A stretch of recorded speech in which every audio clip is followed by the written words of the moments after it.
નમસ્કાર મિત્રો, વિડીયોમાં તમારું સ્વાગત છે। વેવાઈએ વેવાણના કિસ્સાઓમાં હંમેશા ચર્ચામાં રહેતા હોય છે। આ પવિત્ર સંબંધોને પણ હવે લાસન લાગ્યું છે। હરિયાણાના પલવામાં હવે એક વેવાઈએ એવું કામ કર્યું કે સભ્ય સમાજ પણ હચમચી જાય। હરિયાણાના પલવામાં એક વેવાઈએ વેવાણ સાથે દુષ્કર્મ કર્યું હતું। જી હા મિત્રો, અત્યારે હાલ મોટા સમાચાર સામે આવી રહ્યા છે।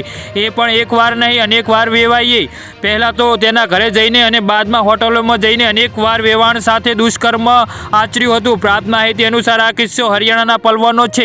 જી હા મિત્રો, એક વૃદ્ધ મહિલાએ પોલીસ ફરિયાદમાં જણાવ્યું કે તેની દીકરીના લગ્ન 2020ના મે મહિનામાં થયા હતા। તેના બાદ તેના સસરા સતત તેમના ઘરે આવવા જવા લાગ્યા હતા। 7 ડિસેમ્બરના રોજ હું ઘરમાં એકલી હતી ત્યારે અચાનક જ મારા વેવાઈ આવી ચડ્યા હતા। જી હા મિત્રો, અત્યારે હાલ મોટા સમાચાર સામે આવી રહ્યા છે। તેથી મેં તેમના માટે ચા બનાવી હતી ને ટેબલ પર ચા મૂકીને હું રસોડામાં કંઈક ખાવાનું લેવા ગઈ હતી। તે દરમિયાન વેવાઈએ મારી ચામાં કોઈ નશાકારક વસ્તુ નાખી હતી ને પીને હું બેભાન થઈ ગઈ હતી। બેભાન અવસ્થામાં તેમને મારો ફાયદો લીધો હતો ને મારી સાથે બળાત્કાર ગુજાર્યો હતો। જી હા મિત્રો, તો આના વિશે તમારું શું કહેવું છે તો નીચે મારી કોમેન્ટ બોક્સમાં જરૂરથી જણાવજો અને અમારી યુટ્યુબ ચેનલને સબસ્ક્રાઈબ કરવાનું ના ભૂલતા। વિડીયો પૂરો જોવા બદલ ખૂબ ખૂબ આભાર।